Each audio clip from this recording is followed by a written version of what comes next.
Hello दोस्तों, आपका स्वागत है हमारे यूट्यूब चैनल स्टडी बॉक्स में।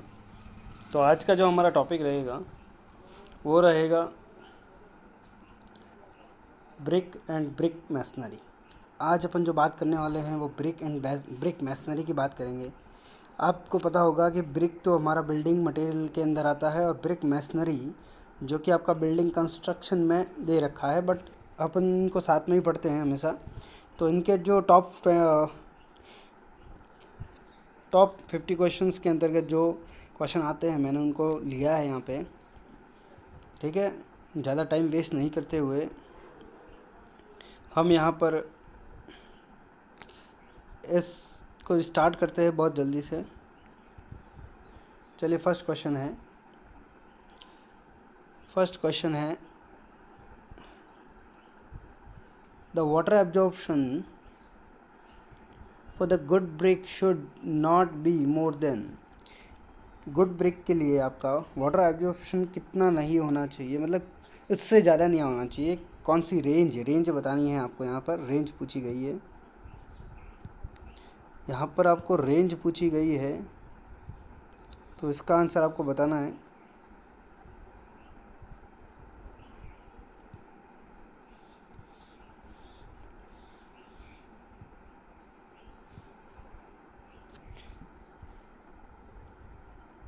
चलिए जल्दी से बता दीजिए कि इसकी रेंज क्या है। तो जो इसका आंसर हो जाएगा, देखिए दोस्तों, गुड ब्रिक होती है फर्स्ट क्लास ब्रिक। ओके, तो जो फर्स्ट क्लास ब्रिक होती है, फर्स्ट क्लास ब्रिक आपको पता होगा 3 टाइप की ब्रिक्स होती है, सेकंड क्लास और थर्ड क्लास। जनरली हम उसको यूज लेते हैं। ये क्राइटेरिया किसके बेसिस पे किया गया है, ये अलग अलग बेसिस पे किया है। उसकी कंप्रेसिव स्ट्रेंथ पैरामीटर लेते हैं और 24 आवर्स में उसने कितना वाटर एब्जॉर्प्शन किया है उसके बेसिस पे अपन करते हैं। ठीक है, तो यहाँ पे जो 2012 क्वेश्चन एसएससी का यहाँ पे ये पूछा गया था कि कितना किससे ज़्यादा नहीं होना चाहिए गुड ब्रिक के लिए। 10% of dry weight, 15% of dry weight, 10% of saturated weight और 15% of saturated weight. Dry weight वो होता है आपका जिसमें अपन dry weight 10% of dry weight का मतलब है जो ब्रिक है आपकी उसका वेट, ड्राई वेट लिया है, उसमें वाटर एडिड नहीं है और सेचुरेटेड में वाटर पहले से ही एडिड है और उसके बाद आप उसका ले रहे हो। ठीक है ना। वाटर एब्जॉर्प्शन ड्राई वेट में बहुत कम होता है, ये तो आपको पता ही होगा। ठीक है, तो जो इसका आंसर हो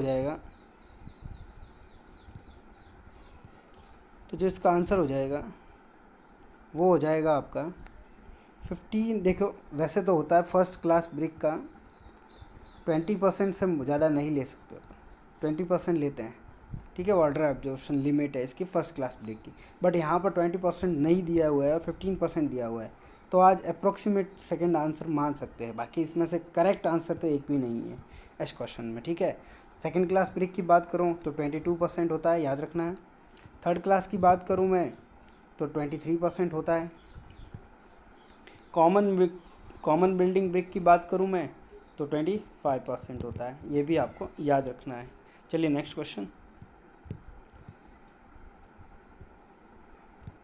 clay and silt content in a good brick earth at least. Good brick होता है, ठीक है, उसका कौन कौन से इंग्रेडिएंट्स होते हैं। पहले तो आपको ये बताना है कि कौन कौन से इंग्रेडिएंट्स होते हैं और कितने कितने होते हैं। एलुमिना कितना होता है इसमें, एलुमिना पूछ लिया आपसे। ठीक है, एलुमिना नहीं, आपसे सिलिका और सिल्ट और क्ले पूछा है, मतलब सिलिका पूछा है, उसमें कितना होता है। ठीक है, ये पूछ लिया आपसे कि कितना होता है सिलिका।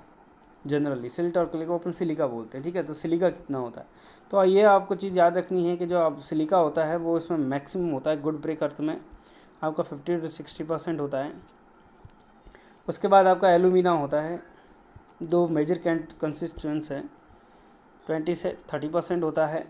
लाइम आपका ज़्यादा नहीं होना चाहिए ब्रिक के अंदर, 5%। इसमें आपका फेरिक ऑक्साइड या आयरन ऑक्साइड भी होता है 5 to 6%, मैग्नीशिया होता है 1% से लेस। ठीक है, ये सारे इंग्रेडिएंट्स हैं, ये आपको याद रखने हैं। मेजर होते हैं सिलिका और एल्यूमिना, जिससे आपका एक गुड ब्रिक बनता है। तो जो एल्यूमिना होता है 20 से 30% होता है, ठीक है, और जो सिलिका होता है 50 से 60 होता है। तो यहाँ पर एक ही ऑप्शन आपको 50% दिख रहा है, तो इसका जो करेक्ट आंसर हो जाएगा वो आपका 50% हो जाएगा। ठीक है, नेक्स्ट क्वेश्चन है आपका, the standard size of modular brick. The standard size of modular brick. देखिए, स्टैंडर्ड साइज और नॉमिनल साइज दोनों अलग अलग है, और यहीं पे कंफ्यूजन होता है, और कई बार आते हुए भी अपन ये क्वेश्चन गलत करके आते हैं। तो ऐसा नहीं करना है, ऐसा हमें एग्जाम में नहीं करना है, इसलिए मैंने दोनों क्वेश्चन डाले ताकि आपका कंसेप्ट क्लियर हो जाए। तो जो स्टैंडर्ड साइज़ होती है हमेशा जो मॉडल ब्रिक की, वो होती है आपकी 19 सेंटीमीटर, 9 सेंटीमीटर। तो इसका ऑप्शन बी हो जाएगा। ठीक है, और ये होती है आपकी नॉमिनल साइज़ 20 × 10 सेंट।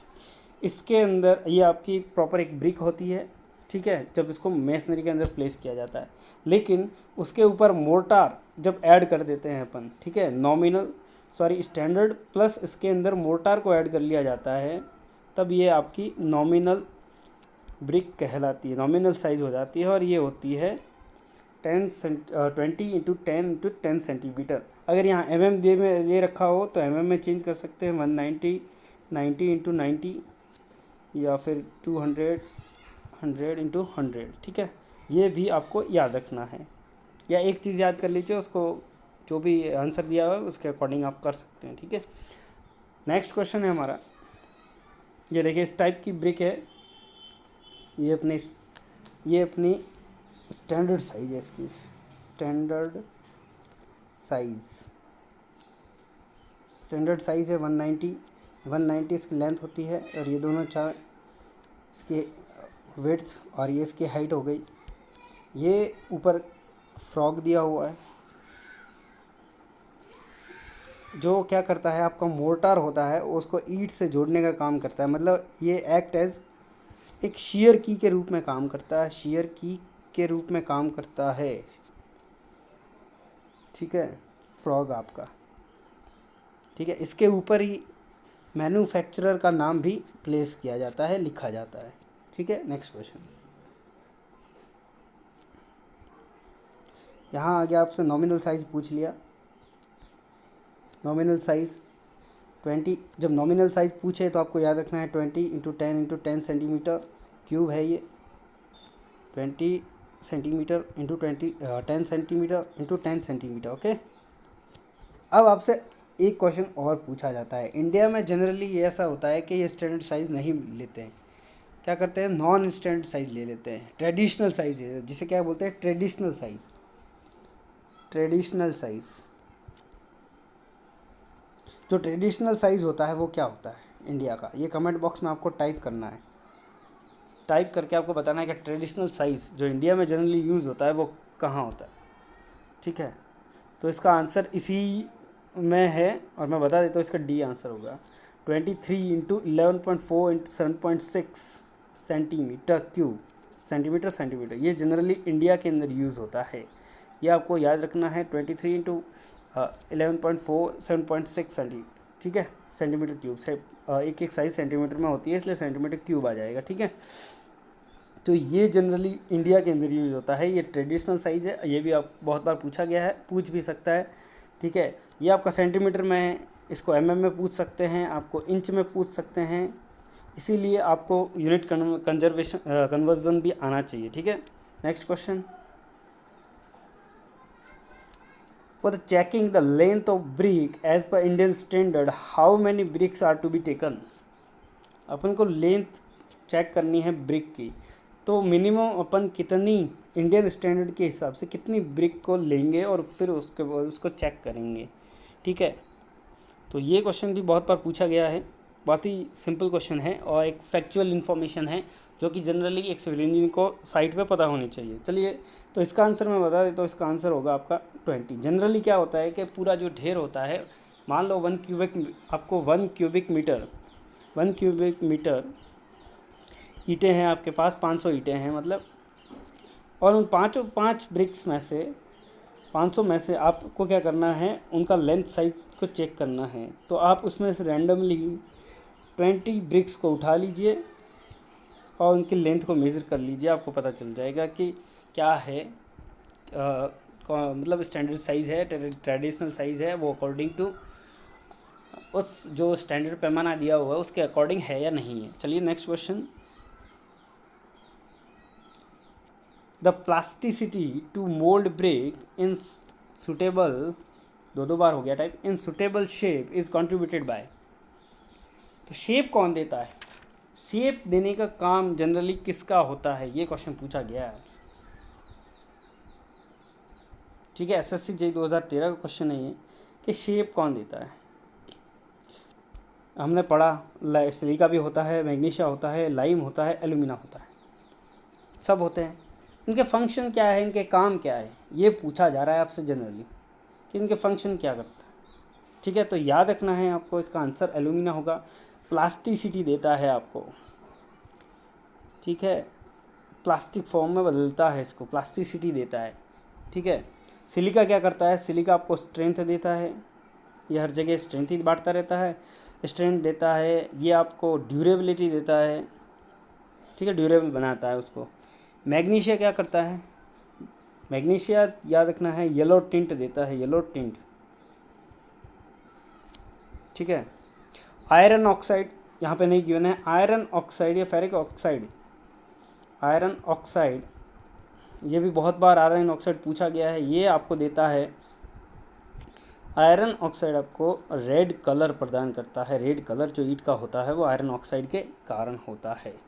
ठीक है, लाइम क्या करता है, ठीक है, ये लाइम होता है आपका फ्यूजिंग मटेरियल, फ्यूजिंग, ये क्या है, बर्निंग और बाइंड, ये बर्निंग के दौरान एज अ फ्यूजिंग काम करता है। ठीक है, next question. Unit weight of brick work is about, unit weight कितना होता है ब्रिक का, ब्रिक वर्क का यूनिट वेट कितना होता है। फैक्चुअल क्वेश्चन है, ये आपको जनरली याद रखना है। 19 to 20 किलोन्यूटन पर मीटर क्यूब फैक्चुअल है, ये रेंज दे रखी है कि यूनिट वेट कितना होता है ब्रिक वर्क का, तो 19 to 20 किलोन्यूटन पर मीटर क्यूब, ये आपको याद रखना है। जनरली ब्रिक आ जाए, ब्रिक वर्क यानी ब्रिक मैसनरी आ जाए, उसके केस में याद रखना है। चलिए next question. King closer are related to, king closer किससे रिलेटेड है, door and windows, king post truss, queen post truss, brick masonry. आप अगर ये चैप्टर पढ़ रहे होंगे, चैप्टर का नाम भी पता है ना, तो इस भी इसका आंसर दे सकते हैं, क्योंकि बहुत ही सिंपल इसका आंसर है, क्योंकि जो इसका आंसर है वो है ब्रिक मैसनरी। अपन पढ़ रहे हैं ब्रिक और ब्रिक मैसनरी, बाकी कोई सा भी ऑप्शन ब्रिक से रिलेटेड नहीं है, तो इसका जनरली आंसर ब्रिक मैसनरी होता है। किंग क्लोजर होता क्या है, किंग क्लोजर अपन पिक में देख के इसको समझते हैं। ऐसा होता है आपका किंग क्लोजर, देख लीजिए क्या होता है, इसका जो हाफ पोर्शन होता है यहाँ बीच से, और उसको फिर ऐसे ट्रेंगल में काट दिया जाता है, उसके हाफ, उसकी विड्थ और जो हाइट होती है उसके अलोंग काट दिया जाता है, इसको जनरली बोलते हैं। ठीक है, इसको जनरली क्या बोलते हैं, किंग क्लोजर, ये आपको याद रखना है। आप इसको परिभाषा, मैंने इसका एक और क्वेश्चन डाला है, वहाँ पे परिभाषा है, तो उसमें आप उसको देख लेना। ठीक है, चलिए नेक्स्ट क्वेश्चन। 2009 में आके first class brick should not be, crushing strength कितनी होती है, क्रशिंग स्ट्रेंथ बोल दो, इसकी कंप्रेसिव स्ट्रेंथ बोल दो, एक ही बात है, बताइए आप कितनी होती है क्रशिंग स्ट्रेंथ किसकी, फर्स्ट क्लास ब्रिक। देखिए first class brick, third class brick और फर्स्ट सेकंड थर्ड, इनके जो डेटा हैं वो आपको याद रखने हैं, हर एग्ज़ाम में पूछे जाते हैं और बार बार पूछे जाते हैं। ठीक है, तो जो कंप्रेसिव स्ट्रेंथ होती है, जैसे मैं फर्स्ट क्लास की बात करूँ, जो फर्स्ट क्लास ब्रिक होती है उसकी होती है 10.9 न्यूटन पर, कितनी होती है, न्यूटन पर mm स्क्वायर होती है। 10.5 सेकेंड की बात करूं, आपको 3.5 घटाना है 7, न्यूटन पर mm स्क्वायर। थर्ड की मैं बात करूँ तो 5 न्यूटन पर mm स्क्वायर। और अगर कॉमन बिल्डिंग की मैं बात कर लूँ, कॉमन बिल्डिंग तो वो होती है जनरली 3.5 न्यूटन पर mm स्क्वायर। न्यूटन पर mm स्क्वायर को आपको किलोग्राम पर सेंटीमीटर स्क्वायर में चेंज करना है, ठीक है। 10.5 को किया तो 105 आ जाएगा आपका, बट यहाँ 100 ले रखा है तो आपका आंसर इसमें क्या हो जाएगा, 100 हो जाएगा, याद रखना है। चलिए 105 दिया होता तो करेक्ट होता। ये आपका सेकंड क्लास का है, ये आपका सेकंड क्लास का है, ये तो होता ही नहीं है। और ये आपका जनरली कॉमन बिल्डिंग का गिवन है, ठीक है। चलिए next question. The percentage of alumina in a good brick earth lies. अच्छा, रिपीटेड क्वेश्चन हो गया, पहले ही अपन डिस्कस कर चुके हैं कि 20 से 30% होता है। यहाँ एल्यूमिना की जगह आप नया कुछ, अच्छा एल्यूमिना, पिछली बार अपन ने एल्यूमिना नहीं सिलिका डिस्कस किया था, सॉरी वो क्वेश्चन सिलिका का था, एल्यूमिना अब मैंने पूछ लिया है। तो 20-30% होता है, वहाँ पर मैंने बता दिया था। ये आपको याद रखना है कौन सा इंग्रेडिएंट्स कितने कितने परसेंटेज होता है, बार बार पूछा जाता है, रिपीटेड क्वेश्चन हैं ये। नेक्स्ट क्वेश्चन, ऐसा मत समझना कि सारे ऐसे क्वेश्चन आ रहे हैं, उसके अलावा मैंने राजस्थान के भी प्रीवियस ईयर डाले हैं, वो पीछे हैं, तो मैं आगे पीछे कहीं पे भी डाल देता हूँ, आपको वो नहीं समझना है। एसएससी के भी काफ़ी क्वेश्चन क्या है कि जेई लेवल, एसएससी भी जेई लेवल का अच्छा एग्ज़ाम माना जाता है, इसीलिए जो ज़्यादातर जो जेई के एग्ज़ाम होते हैं राजस्थान जनरली यहाँ से क्वेश्चन उठाता है, और पिछली बार भी बहुत सारे क्वेश्चन वहाँ से डायरेक्टली उठाए गए थे, इसीलिए मैंने उसके क्वेश्चन ऐड किए हैं। चलिए नेक्स्ट क्वेश्चन ये है, water absorption of the first class brick after 24 hour immersion in the water should not exceed of self weight. चलिए ये भी डिस्कस कर चुके हैं कि जो आपका 20% होता है, 20% बाय वेट, कौन सा वेट था, ड्राई वेट, याद रखना, ठीक है, ड्राई वेट का दिया हुआ हो, ठीक है। 20%, 22% आपका सेकेंड क्लास का, 23 थर्ड का, और 25 कॉमन बिल्डिंग का, ठीक है। चलिए next question, clay bricks are made of. Clay bricks, नाम आ गया, ब्रिक किस किस से बनता है, वही वापस पूछ लिया, सिलिका और एल्यूमिना। तो याद रखना है सिलिका 50-60% होता है, एल्यूमिना 20-30% होता है। तो ये रेंज सिर्फ एक जगह ही दी हुई है, 6C आपका आंसर हो जाएगा। बहुत ही सिंपल है, रिपीटेड क्वेश्चंस हैं। The crushing strength of first class brick, क्योंकि यही क्वेश्चन बनते हैं बार बार, इसीलिए यही क्वेश्चन डाले गए हैं आपके लिए, ठीक है। ज़्यादा क्वेश्चन इसमें नहीं बनते हैं, इसीलिए आपको ज़्यादा हेडेक लेने की ज़रूरत नहीं है, ठीक है। ब्रिक मैसनरी के काफ़ी अच्छे क्वेश्चन बनते हैं, और पिछली बार एक ब्रिक मैसनरी से ही क्वेश्चन आया था, ब्रिक से एक भी क्वेश्चन नहीं था, ब्रिक मैसनरी का क्वेश्चन था, वो भी आगे अपन डिस्कस करेंगे, मैंने इसमें डाला हुआ है। चलिए, अब मैंने बता चुका हूँ जस्ट लास्ट में अभी बताया कि फर्स्ट क्लास ब्रिक की कितनी क्रशिंग स्ट्रेंथ या कंप्रेसिव स्ट्रेंथ होती है, तो 10.5 होती है। सर डेटा ये याद रखना है, ये दो चार क्वेश्चन रिपीटेड इसलिए डाले हैं ताकि आपको डेटा याद हो जाए, क्या हो जाए, आपको डेटा याद हो जाए। चलिए नेक्स्ट क्वेश्चन ये है, और अच्छा क्वेश्चन है, ये नया क्वेश्चन है, और आपको स्टार मार्क कर रहा हूँ, याद रखना है आपको, ठीक है, क्योंकि अक्सर कोड पूछे जाते हैं और पूछे भी गए हैं, बहुत बार पूछे गए हैं। तो जो कोड है वो आपको याद रखने हैं, कोड याद रखने से फ़ायदा ही होता है। तो जो क्या है, strength based classification of brick is made on the basis of, ठीक है। तो जो ये ब्रिक का क्लासिफिकेशन होता है वो कौन से कोड के अंतर्गत आता है, तो ये आपको याद रखना है। ये आता है आपका 3102, ये आपका कोड है क्लासिफिकेशन ऑफ ब्रिक से रिलेटेड, ठीक है, ये आपको याद रखना है। Next question, a layer of dry brick put below the foundation concrete in the case of soft soil is called। क्या होता है जब आप कोई भी फाउंडेशन वर्क कर रहे हो, कंक्रीट फाउंडेशन करना है आपको, तो क्या होता है कि नीचे की जो मिट्टी होती है वो कभी कभी सॉफ्ट हो जाती है, मतलब वहाँ पे आपका स्ट्रक्चर, आपको फाउंडेशन बनाना बहुत दिक्कत आ रही है। तो अपन क्या करते हैं, एक ड्राई ब्रिक होते हैं, ठीक है, वो ड्राई ब्रिक ऐसे जैसे फाउंडेशन बनाया है ना है, तो यहाँ पर प्लेस कर देते हैं। ये देख लीजिए, मैं फ़ोटो में बता रहा हूँ, ऐसे, ठीक है, ऐसे प्लेस करके उसकी स्ट्रेंथ को बढ़ा देते हैं, ठीक है। इसको जनरली क्या कहते हैं? तो इसको क्या करते हैं, सॉलिंग कहते हैं, याद रखना आप, इसको सॉलिंग कहते हैं। डीपीसी क्या होता है? डीपीसी की लेयर होती है। डीपीसी अगर आपने एस्टिमेशन पढ़ा है तो आपको पता होगा, डीपीसी की लेयर होती है जो कि अपन डैम्प प्रूफ कोर्स भी कहते हैं इसको, ठीक है। ये डैम्पनेस से बचाता है बिल्डिंग को। ये सॉरिंग क्या होता है, ये भी आपके सिलेबस में है, सॉरिंग, अंडरपाइनिंग, ये भी आपको याद रखना है, ठीक है। सॉरिंग क्या होता है? जनरली जो आपके टेम्प्ररी, ये सॉरिंग जो होता है ये आपका एक टेम्प्ररी सपोर्ट होता है, ठीक है, जो क्या करता है, स्ट्रक्चर को स्टेबल करता है। जैसे कोई भी अपने एक मतलब मान लो ये आपने कॉलम स्टार्ट किया है, ठीक है, नया नया कॉलम बना रहे हैं, उसके लिए अगर आप कोई भी एक टेम्प्रेरी सपोर्ट यहाँ पर दे सकते हैं। टेम्प्रेरी सपोर्ट जनरली देते हैं, जैसे जनरली स्टील कॉलम में ऐसा होता है, ठीक है, तो इसे बोलते हैं आपका सॉरिंग। चलिए नेक्स्ट क्वेश्चन, बहुत अच्छा क्वेश्चन है। When brick cut into two halfs longitudinally one part is called. मतलब ये कह रहा है ब्रिक पार्ट है आपका, ठीक है, ब्रिक पार्ट है आपका, उसको लॉन्गिट्यूडनली काट दिया गया है, तो उसके वन पार्ट को क्या बोलेंगे? मतलब मैं यहाँ पे आपको समझा देता हूँ। उसको बोलते हैं क्वीन क्लोज़र। उसका आंसर क्वीन क्लोज़र है, और उसको लॉन्गिट्यूडनली ऐसे दो दो भागों में काट दिया गया है, ठीक है। तो उसके ये हाफ क्वीन क्लोज़र, अगर उसका 1/4 पार्ट को काट लिया जाए लॉन्गिट्यूडनली तो उसे क्वार्टर क्वीन क्लोज़र कहते हैं, ठीक है। इसी के ये आपको जल्दी समझ में आएगा, इसीलिए मैंने यहाँ पे बना दिया, हमारा टाइम भी वेस्ट बहुत कम होगा। चलिए नेक्स्ट क्वेश्चन है, number of modular brick required for the 1 cubic metre brick masonry is.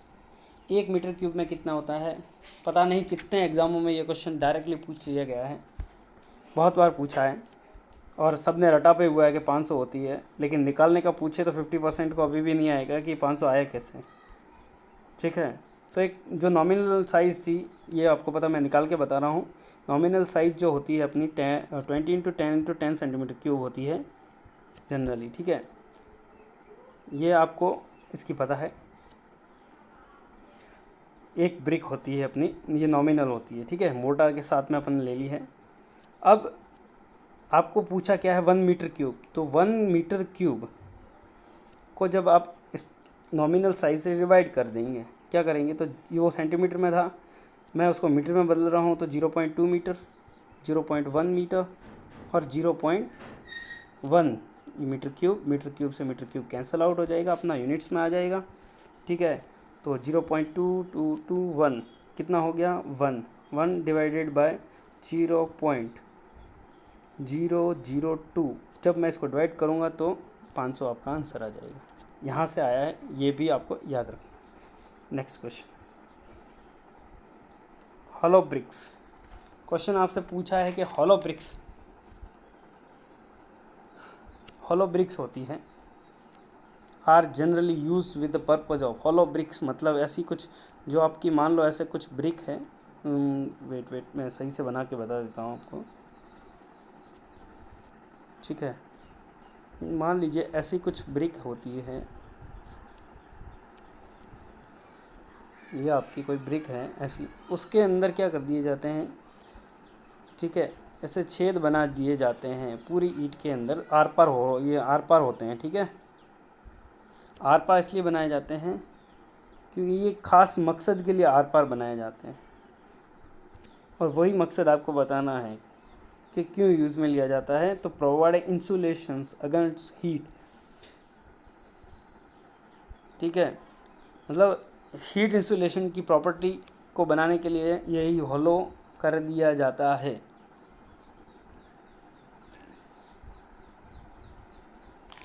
ठीक है, नेक्स्ट क्वेश्चन की बात करते हैं अपन। Which of the following statement is correct? Excess alumina in the clay makes brick brittle and weak.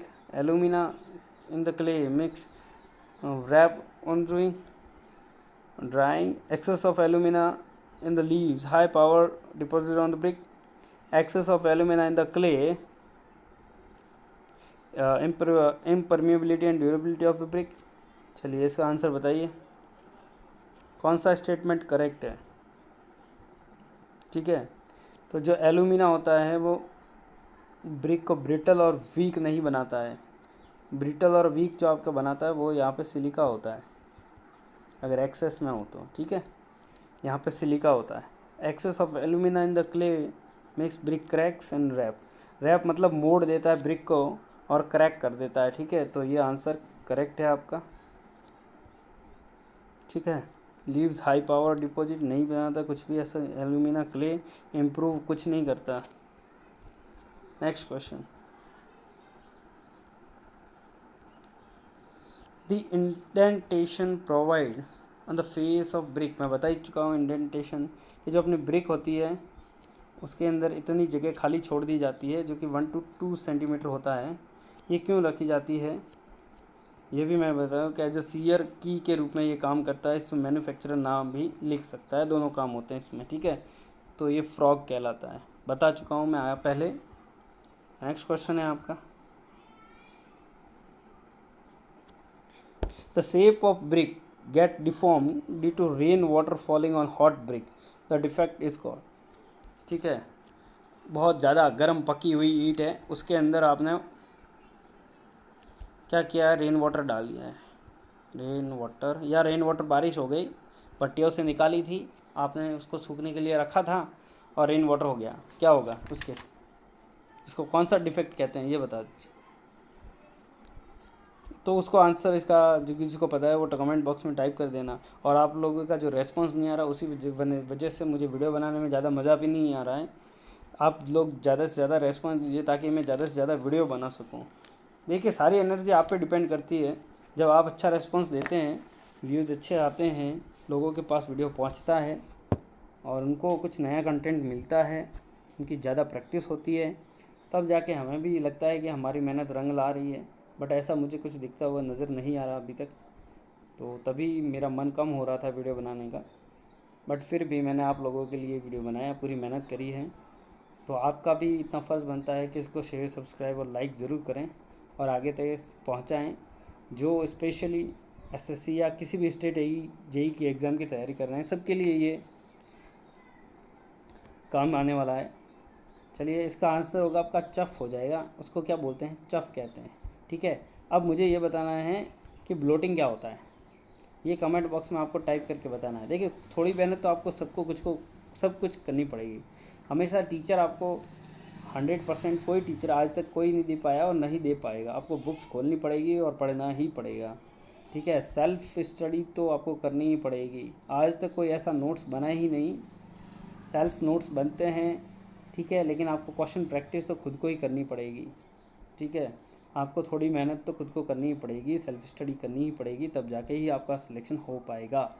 और अच्छे marks लेने का पूरा प्रयास करें। आपका 100+ टारगेट को लेके चलना है, तभी जाके आपका सिलेक्शन आप मान सकते हो, क्योंकि अभी कंपटीशन बहुत तगड़ा है।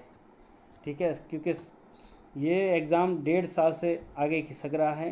1.5 साल 2 साल हो गया, 2019 अप्रैल से आया था, 2 बार फॉर्म भरे गए उसके बाद 6 दिसंबर को एग्ज़ाम होता है, फिर कैंसिल हो जाता है और अभी 1.5 साल से ऊपर हो गया है इसका।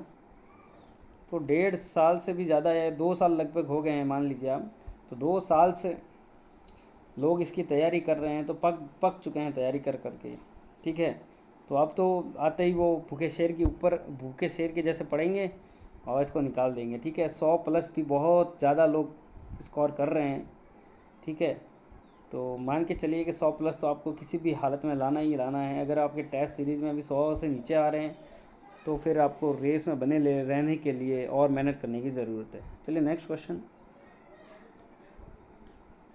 अ brick masonry could fail due to rupture along the vertical joint is poorly bonded wall। ठीक है, shearing along horizontal plane, crushing due to overloading। देखिए क्या बोल रहा है, रप्चर अलॉन्ग वर्टिकल जॉइंट। ठीक है, मान लो यहाँ पे एक आपकी जो ब्रिक मैसनरी बना रखी थी आपने और एक ब्रिक मैसनरी यहाँ पर थी। रप्चर का मतलब हो गया कि खिसकना, एक जगह से दूसरे जगह खिसक गई। ठीक है, वर्टिकल जॉइंट आपका पुअर था यहाँ से, तो यहाँ पे खिसक गया, तो ये इंडिक मैसनरी फेल हो गई यहाँ पे, तो इसे बोलते हैं आपका रप्चर। ठीक है, अब बोलते हैं रप्चर भी बोलते हैं इसको, शियर फेलियर भी बोलते हैं। ठीक है, दोनों दोनों चीज़ें हैं। शियर फेलियर भी यही होता है आपका एक सरफेस के अलोंग हो जाना। ठीक है, वैसे यहाँ पे डायगोनल क्रैक भी आ सकता है। ठीक है, और जैसे क्रशिंग ऑफ ओवरलोडिंग, मतलब बहुत ज़्यादा लोड आ गया, तो आपको पता होगा कि नीचे वाली जो ईंटें होती है उनके पीछे दरारें आ जाती हैं। ठीक है, वो ओवरलोडिंग की वजह से आती है। तो सारे आंसर आपके सही आंसर है। नेक्स्ट क्वेश्चन है, विच of the following is good for making a brick. Brick बनाने के लिए इनमें से कौन सी सॉइल होती है जो अच्छी होती है? सॉइल, कौन सी सॉइल अच्छी होती है? चलिए इसका आंसर आप मुझे जल्दी से बता दीजिए कि कौन सी अच्छी होती है।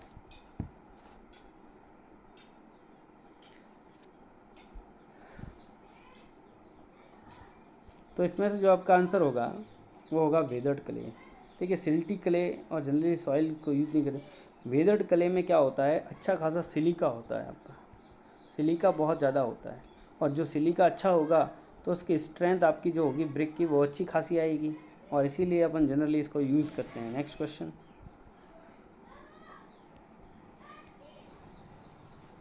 चलिए ये क्वेश्चन काफ़ी अच्छा है, क्वेश्चन है कि the portion of the brick without a triangular corner equal to half the width. ठीक है, without a triangular corner equal to half of the width and the half of length is called. देखिए इस question में बहुत जनों को problem आई थी, बहुत जनों को प्रॉब्लम आई थी इस क्वेश्चन में। क्या है कि ये क्वेश्चन जो है उसके अंदर ये प्रॉब्लम थी कि इसका आंसर होगा क्या। देखिए अलग अलग जगह इसके अलग अलग आंसर आ रहे हैं। इसके दो, कोई कह रहा है कि इसका आंसर क्वीन क्लोजर होगा, और कोई कह रहा है कि इसका आंसर किंग क्लोजर होगा। मतलब कई आप अलग अलग जगह देखेंगे तो अलग अलग आंसर आ रहे हैं इसके दोनों के। इसने यहाँ पे दिया हुआ है कि brick without a triangular corner, मतलब आपकी जो ब्रिक है उसका ट्रेंगुलर कॉर्नर नहीं है। क्या बोल रहे हैं, the portion of brick without a triangular corner about equal to half of the width and half of the length. यानी कि ईंट में without triangular corner, portion without a triangular corner, मतलब एक ट्रेंगुलर कॉर्नर नहीं है, equal to half of the width है। ठीक है, और हाफ ऑफ द विड्थ है, तो उसे क्या कहा जाएगा, हाफ ऑफ द विड्थ। अगर यहाँ विथ होता तब आपका आंसर किंग क्लोजर करेक्ट था, बट यहाँ पे विदाउट दिया हुआ है क्वेश्चन के अंदर। ठीक है, तब आपका आंसर जो यहाँ पे हो जाएगा वो क्या होगा। वैसे ये क्वेश्चन मुझे गलत लग रहा है, यहाँ पे विथ ही आना चाहिए था, क्योंकि विदाउट अ ट्रेंगुलर कॉर्नर जब हाफ ऑफ द विड्थ और हाफ ऑफ द लेंथ आपने काट दिया है, यानी कि यहाँ तक काट दिया है हाफ ऑफ द लेंथ और हाफ ऑफ द विड्थ, यहाँ पर यूँ काट दिया है आपने, तो इसको क्या कहेंगे, क्योंकि ऐसा कुछ बनता ही नहीं है पहले तो। ठीक है, और बनता है तो ये बनता है, आपने ये वाला काट दिया, आपने हाफ ऑफ द यहाँ पे काट दिया, तो ये चीज़ बना, और ये आपका होता है क्वीन क्लोज़र, और कोई भी किंग क्लोज़र होता है क्वार्टर, आपको पता हो तो मेरे हिसाब से इसका आंसर होना चाहिए, विदाउट पूछा है इसलिए क्वीन क्लोज़र इसका करेक्ट आंसर होगा। बट यहाँ पे बहुत जने किंग क्लोज़र भी दे रहे हैं। अगर विथ होता, अगर यहाँ पे विथ होता फिर ऐसे काटा जाता, विथ अ ट्रेंगुलर कॉर्नर या विदाउट ट्रेंगुलर कॉर्नर। देखिए इस क्वेश्चन में वो काफ़ी है, बट इसके हिसाब से क्वीन क्लोज़र भी आंसर बन रहा है और किंग क्लोज़र भी बन रहा है। देखिए क्वीन क्लोज़र ऐसा होता है कि हाफ ऐसे काट दिया विदाउट ट्रेंगुलर कॉर्नर, तो ये भी विदाउट ट्रेंगुलर कॉर्नर को बाहर कर दिया आपने, तो दोनों आंसर बनने के चांस है।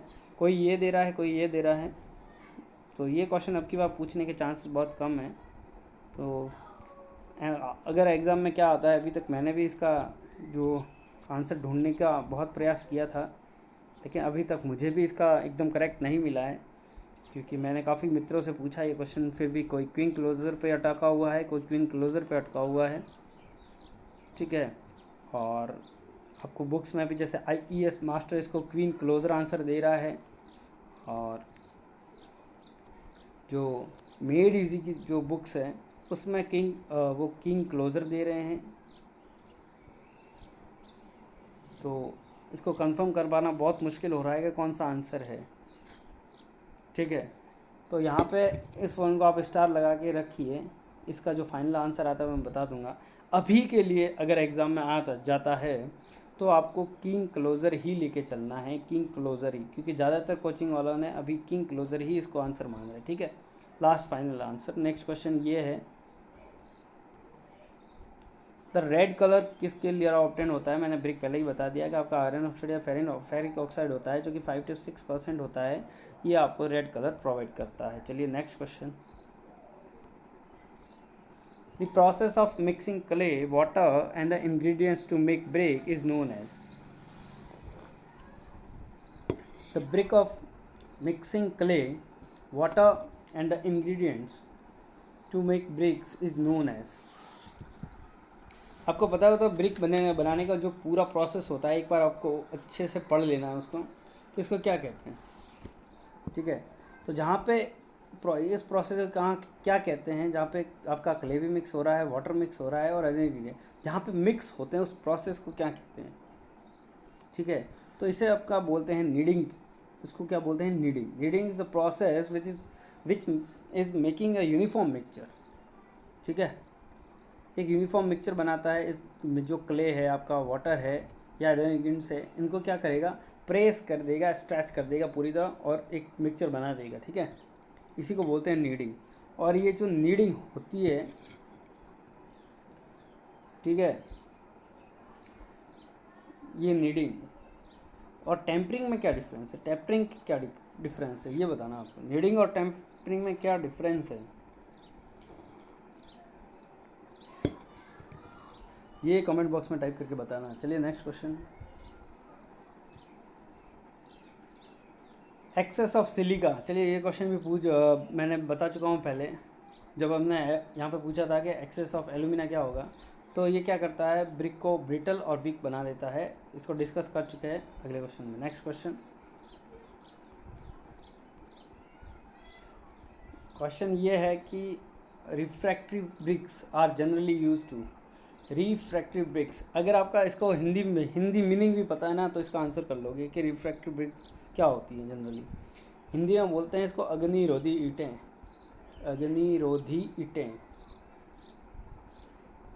तो अग्निरोधी है मतलब क्या करेगा, ये हाई टेम्परेचर को रेसिस्ट करता है। ये जनरली क्या करता है, हाई जो टेम्परेचर होता है आपका ईंट का, ठीक है, उसको करता है। जनरली ये कितना हाई टेम्परेचर को रेसिस्ट कर सकता है, तो 1700 डिग्री, 1700 डिग्री टेम्परेचर को ये कर सकता है, ठीक है ना।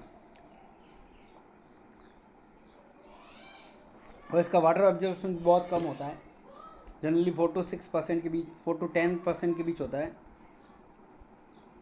ठीक है। और इसका जो यूज़ होता है वो फर्नेस लाइनिंग में होता है, मतलब भट्टियाँ जो बनाते हैं ना, तो भट्टियों में बहुत ज़्यादा जो फर्नेसेस होती हैं उनमें बहुत ज़्यादा ताप होता है, ठीक है। तो उसके लाइनिंग बनाने के लिए इसका यूज़ किया जाता है। चलिए next question. Which of the following defect appear due to presence of alkali. चलिए ये अपन वहाँ पे भी कर चुके हैं और यहाँ पे भी कर रहे हैं कि ये क्या होता है, हमेशा एल्कलीज़ की वजह से K2O हो गया, पोटेशियम कंपाउंड होता है इसमें, इसके कारण यहाँ पर एफ्लोरोसेंस होता है। ये बता चुका हूँ मैं लास्ट लेक्चर में, नहीं पढ़ा एफ्लोरोसेंस तो पूछ आप वहाँ से कंफर्म कर सकते हैं, ठीक है। क्या होता है वो भी आप वहाँ से पता कर लीजिए, यहाँ पर टाइम वेस्ट करने का कोई मतलब नहीं है। अब पग मिल के अंदर क्या होता है, बहुत बार क्वेश्चन पूछा गया है ये। पग मिल के अंदर क्या होता है, अच्छा यहाँ पे गलत लिखा हुआ है,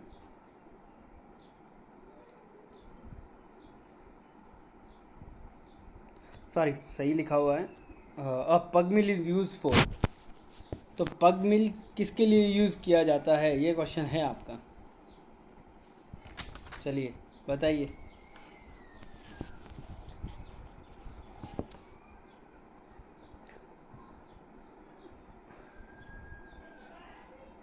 तो पग मिल के लिए जनरली जो पग मिल होती है उसके अंदर आपकी टेम्परिंग की जाती है। चलिए next question. What is the thickness of 1.5 brick wall made up of standard modular brick? Standard modular brick की क्या होती है थिकनेस पूछी है, 1+1/2 brick, 1 brick, ठीक है। तो हमेशा उसको लेंथ वाइज, लेंथ कितनी होती है उसकी 20 सेंटीमीटर, प्लस हाफ है, हाफ कितनी होगी 10 सेंटीमीटर, कितना आ गया 30 सेंटीमीटर, इसका correct answer. Next question. The temperature at which bricks are burned in kiln. भट्टों के अंदर जब ये ईंट बनती है तो उनका टेम्परेचर कितना होता है जनरली। ये क्वेश्चन पूछा गया है, बहुत बार पूछा गया है। चलिए बताइए।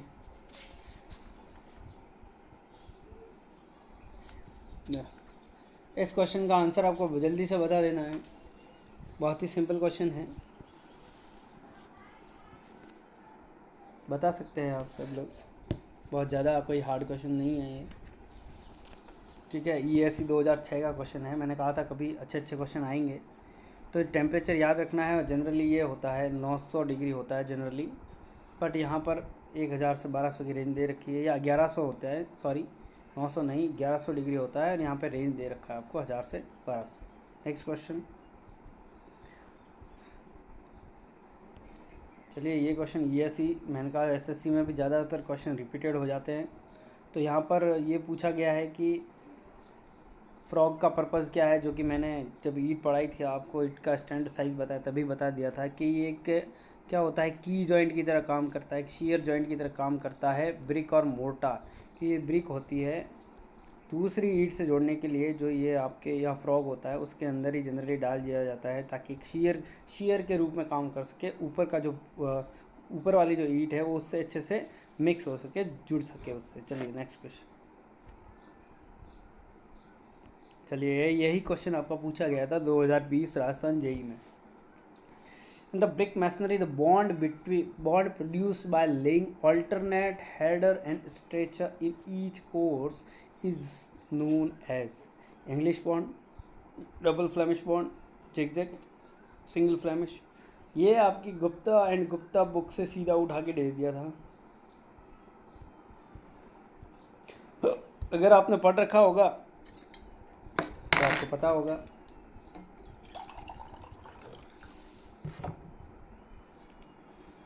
जो इसका आंसर क्या हो जाएगा, अगर आपको आता था और इसका कंसेप्ट अभी भी क्लियर है या नहीं है, तो मैं इसका पूरा कंसेप्ट बताने वाला हूँ कि इंग्लिश बॉन्ड क्या होता है, फ्लेमिश बॉन्ड क्या होता है।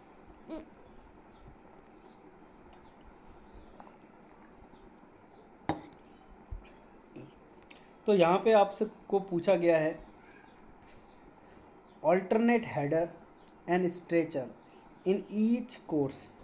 पहले तो हेडर क्या होता है, स्ट्रेचर क्या होता है, देखिए इस क्वेश्चन को अपन बारीकी से डिस्कस करते हैं, ताकि क्या होगा कि आपके ब्रिक मैसनरी का यहाँ पे अच्छा खासा कॉन्सेप्ट क्लियर हो जाएगा। देखिए मैंने यहाँ पे दो पिक लिए हैं कि ये आपका स्ट्रेचर बॉन्ड, मतलब जब आप ईंट को, ये आपकी ईंट है और जो इसकी लेंथ है, जब उसको लेंथ वाइज जोड़ कर अपन ब्रिक मैसनरी बनाते हैं तो इसे स्ट्रेचर बॉन्ड कहते हैं। अब आप हेडर बॉन्ड के देखिए, मतलब यहाँ पे आपने जो आपका 200 सेंटीमीटर 200 mm वाला भाग था, लेंथ थी, उसको लिया, यहाँ पे आपने क्या किया 10 सेंटीमीटर वाले भाग को लिया है, और हेडर यानी कि जो छोटा पोर्शन होता है आगे से जो आपको दिख रही है, उसकी हाइट दिख रही है, मतलब विड्थ दिख रही है, उसको लिया आपने, ठीक है। फिर आप उसको जोड़ के एक बॉन्ड बना रहे हो, उसे बोलते हैं हेडर बॉन्ड। ये क्लियर हो गया होगा। अब मैं आपको बता रहा हूँ इंग्लिश बॉन्ड क्या होता है। देखिए इंग्लिश और फ्लेमिंग्स बॉन्ड में अंतर क्या होता है जनरली, ठीक है। फिर उसका आंसर भी बताऊंगा कि इंग्लिश बॉन्ड, देखिए ये क्या होता है, ईच कोर्स में आपकी पहले हेडर, फिर ईच कोर्स के अंदर स्ट्रेचर ईच कोर्स में header stretcher header stretcher header, मतलब एक एक कोर्स के अंदर सेम टू सेम ईंटें प्रोवाइड की है, पहले स्ट्रेचर फिर हेडर स्ट्रेचर हेडर, तब आपका इंग्लिश बॉन्ड होगा। ठीक है, ऑल्टरनेट नहीं की है, पहले आपके एक लेयर में की फिर दूसरी लेयर में, मतलब एक कोर्स में एक जैसी ईंटें हैं। ठीक है, उसे बोलेंगे इंग्लिश बॉन्ड। अब क्या होगा आपका फ्लैमिश बॉन्ड। फ्लैमिश बॉन्ड के अंदर यहाँ पर देख लीजिए, पहले स्ट्रेचर आया फिर header stretcher header stretcher header, यहाँ पे देख लीजिए स्ट्रेचर हेडर, मतलब आपका जिस कोर्स में ईच कोर्स के अंदर स्ट्रेचर हेडर ऑल्टरनेटली आ रहा है। ठीक है, उसे फ्लेमिश बॉन्ड कहते हैं। अब क्वेश्चन क्या दिया गया था यहाँ पर, यही है, bond produced by alternate header and stretcher in each course, but English bond तो होगा नहीं, जिगजैग बॉन्ड भी नहीं होता आपका। अब डबल फ्लेमिश दे दिया, सिंगल फ्लेमिश दे दिया, आपको पता चल गया कि फ्लेमिश बॉन्ड है, बट ये सिंगल है या डबल, अब उसका कंसेप्ट भी देख लेते हैं। तो ये आपके पास जो दिया गया है, ये देखिए, यह डबल फ्लेमिश है, ये आपका जनरली सिंगल फ्लेमिश है। देखिए सिंगल फ्लेमिश में क्या होता है और डबल फ्लेमिश में क्या हो रहा है, ये चीज़ आपको जनरली इस फिगर को देख के समझनी है।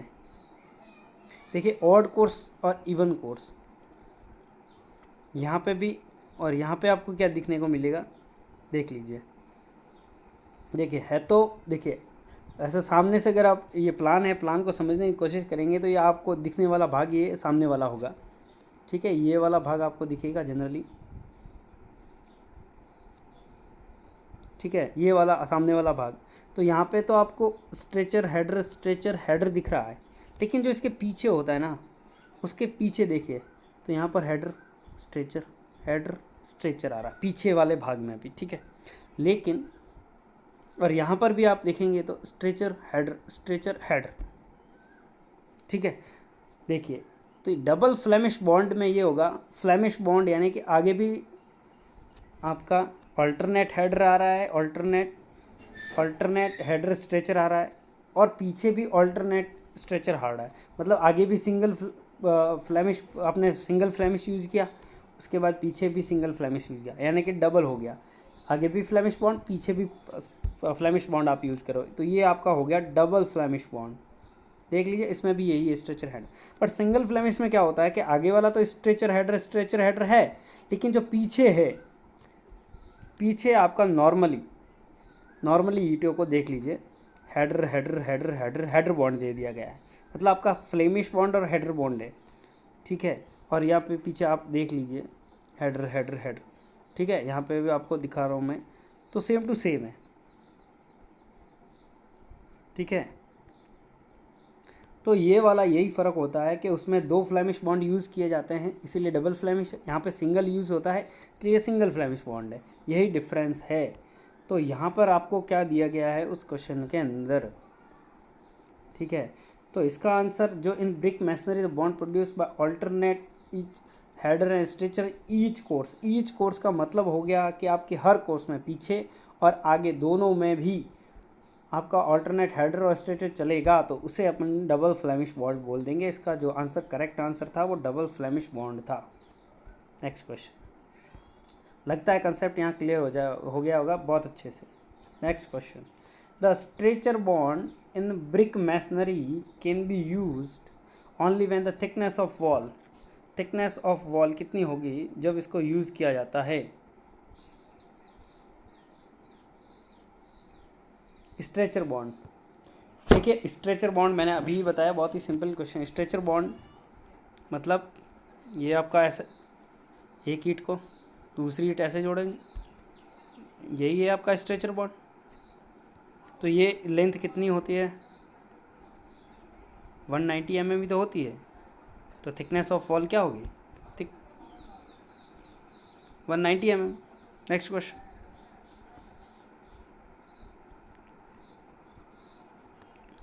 विच of the following should be use for hurting of thicker wall.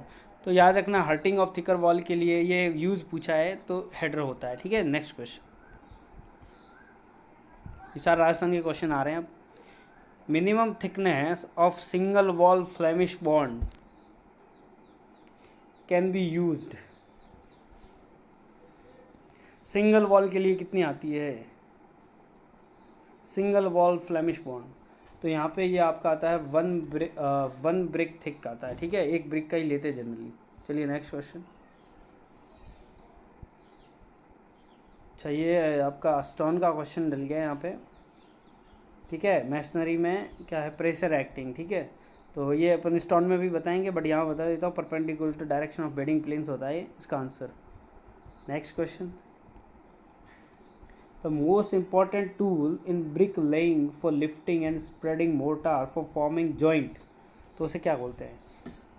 Brick लेशन में ब्रिक को उठा रहे हैं और उसके ऊपर ब्रिक को रख के उसके ऊपर अपन मोर्टार को स्प्रेड कर रहे हैं, फिर उससे एक दूसरे को उसके ऊपर मोर्टार रख के फिर जॉइंट कर रहे हैं, तो उसे क्या बोलते हैं? उसको ट्रॉवेल बोलते हैं। ऐसा कुछ बना होता है, आपने ट्रॉवेल को जनरली देखा होगा, यहाँ पे ऐसा कुछ एक यूं ऐसा कुछ होता है, ठीक है, याद रखना इसका नाम, उसको ट्रॉवेल बोलते हैं। नेक्स्ट क्वेश्चन देखिए, हैवी लोड्स क्या पूछा है? Bond provide in the brick masonry for carrying heavy loads. तो हैवी लोड के लिए हम हमेशा इंग्लिश बॉन्ड का यूज़ करते हैं। इंग्लिश बॉन्ड क्या होता है मैं पहले ही बता चुका हूँ। चलिए next question.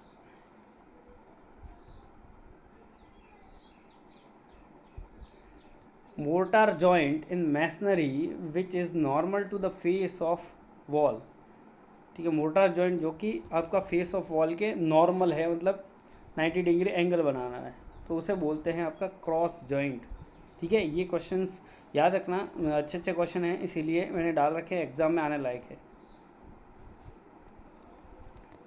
The proportion of lime and sand, lime and silica in the mortar normally use in brick construction, ठीक है। तो ये जनरली जो होता है 1:2 होता है, ठीक है। 1:2 से 1:2 ही है, 1:3 भी कहीं कहीं ले लेते हैं। चलिए next question. As compare to stretcher course the thickness of joint in header course,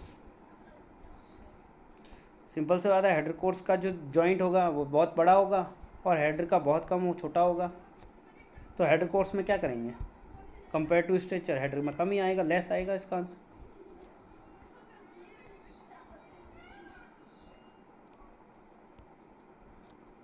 as compare to English bond double Flemish bond is stronger, नहीं होता है स्ट्रॉन्गर, कॉम्पैक्ट भी नहीं होता, कॉस्टली भी नहीं होता, कॉस्टली इंग्लिश बॉन्ड होता है, इसीलिए इसको ज़्यादा यूज़ किया जाता है। इसका जो आंसर है आपका नन ऑफ दीज होता है। English bond double Flemish bond कर से काफ़ी अच्छा होता है, ठीक है, काफ़ी स्ट्रॉन्गर माना जाता है, तो आपका स्ट्रॉन्गर होता है आपका, हैवी लोड को लेता ही है, ठीक है, मोर कॉम्पैक्ट होता है और ये कॉस्टली भी होता है, ठीक है। तो अगर इंग्लिश बॉन्ड के बारे में ये सारी चीज़ पूछ ली जाती तो ऑल ऑफ अबव आ जाता। Next question. Which soil is good for the making of brick?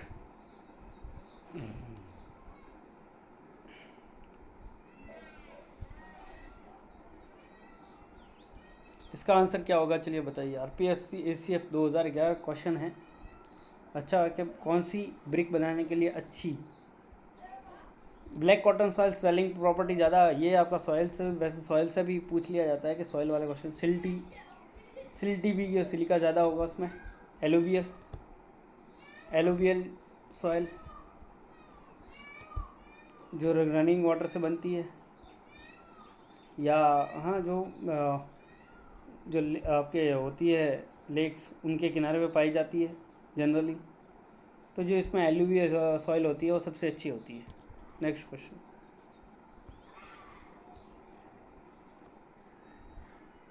The tolerance in the width of first class brick कितना होता है? टॉलरेंस, ठीक है, ये से डाटा है टॉलरेंस, ठीक है। टॉलरेंस क्या होता है कि कभी ये थोड़ी सी 2-3 mm कम भी बन जाती है उसकी साइज़ से, जो उसकी स्टैंड साइज़ है उससे कम या ज़्यादा हो सकती है, तो टॉलरेंट आपका +3 ±3 mm होता है इसके केस में।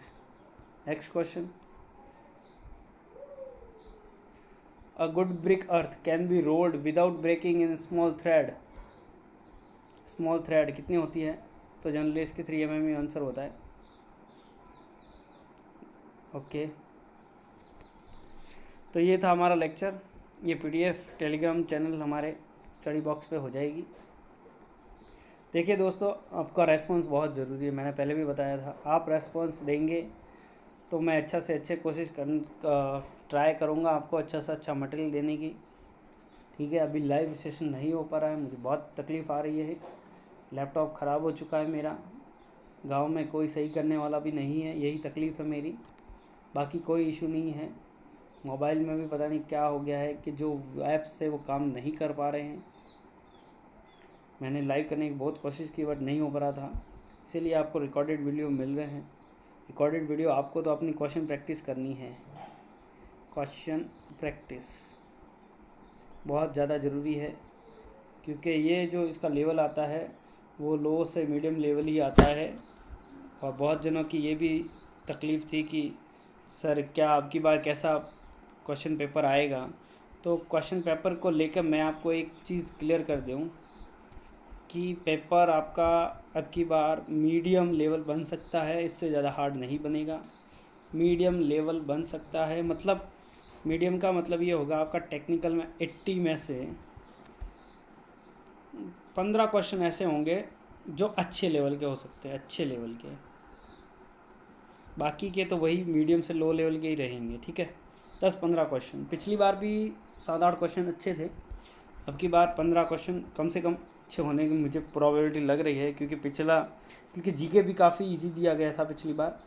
लेकिन अब की बार का जो जीके मुझे लग रहा है, क्योंकि आर्ट कल्चर बहुत कम पूछा गया था और आर्ट कल्चर काफ़ी वास्ट है, और हिस्ट्री आर्ट वो और कल्चर की तुलना में काफ़ी कम है, उससे ज़्यादा पूछ लिया गया था। तो मुझे अब की बार ऐसा लगता है कि हिस्ट्री में से कम पूछा जाएगा, हिस्ट्री में से कम, और आर्ट कल्चर में से काफ़ी ज़्यादा पूछा जाएगा।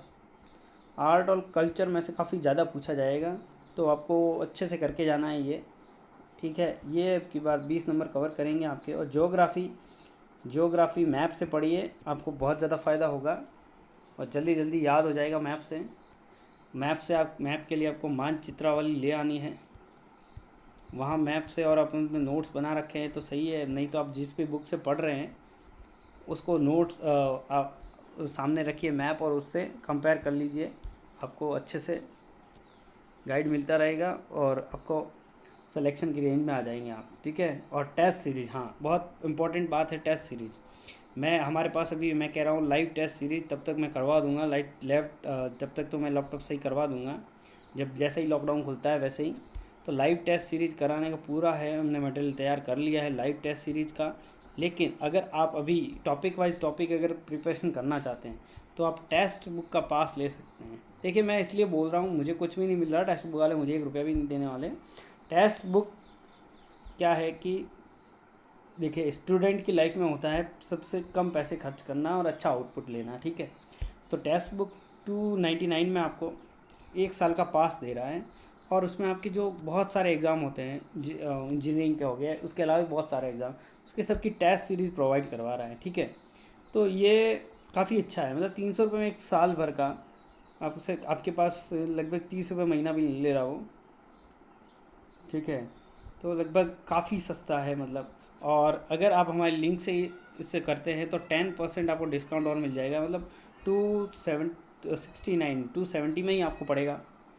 मैं हमारे चैनल पर लिंक अपलोड कर दूंगा। ठीक है, तो जो इंटरेस्टेड हैं वो ले सकते हैं और टेस्ट सीरीज़ भी दे सकते हैं। ठीक है, आपको बहुत सारे क्वेश्चन मिलेंगे, फिर इन क्वेश्चन से आप देख लेना वहाँ पे। ठीक है, चलिए दोस्तों, आपका रेस्पॉन्स का इंतज़ार रहेगा, और अब की बार अच्छा रेस्पॉन्स आएगा तो और अच्छा वीडियो बन के और अच्छा मटेरियल बन के आपके लिए आएगा। अगला जो हमारा टॉपिक होगा वो होगा स्टोन पढ़ने वाले हैं नेक्स्ट चैप्टर में। चलिए आज का सेशन यही एंड करते हैं। कोविड और ब्लैक फंगस नाम की एक और बीमारी आ चुकी है, तो अपना ध्यान रखिएगा, घर पे बैठे हुए अच्छे से तैयारी कीजिए, कहीं जाने की ज़रूरत नहीं है आपको। जो पेंडेमिक चल रहा है बहुत भयंकर चल रहा है, तो अपने घर पे रहें और सुरक्षित रहें। चलिए आपसे विदा लेते हैं। Thank you.